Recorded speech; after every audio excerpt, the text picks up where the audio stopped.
Peace, peace, peace. I am p.o.s from the group De La Soul, and I would like to listen to one of the classic albums of all time in hip-hop to me, is It Take a Nation, a Million to Hold Us Back, by P.E., Public Enemy.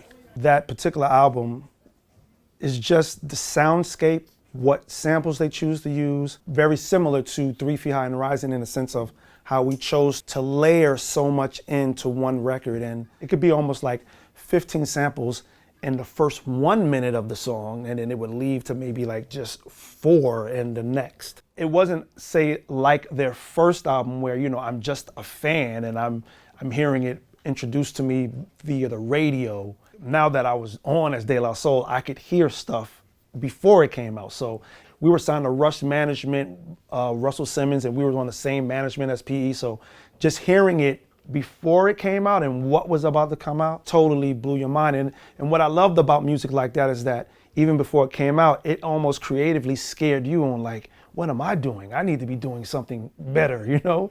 It lends itself to where it was in the present time when it came out to even now.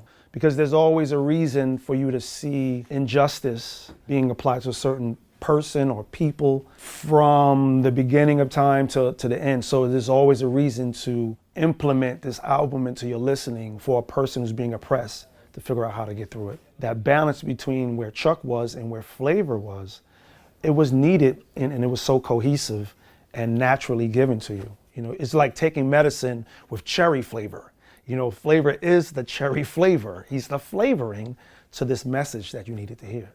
Oh, wow. That's crazy. Woo, woo, woo, woo, woo. Bass. This is like designed the way my ear is. And it feels all around right here. That's dope. This is dope. I feel like I'm experiencing Bring the Noise just in a whole different way. But it's like clarity, like I can feel the boom, but the horns in it, This is dope. And the scratches with this song is so many layerings of noise, sampling, but it doesn't sound cluttered. It's just a level of different sounds, and Chuck is right up front in my ear. Yo, this is crazy. What do people say? You got me sold. This is dope. These are amazing.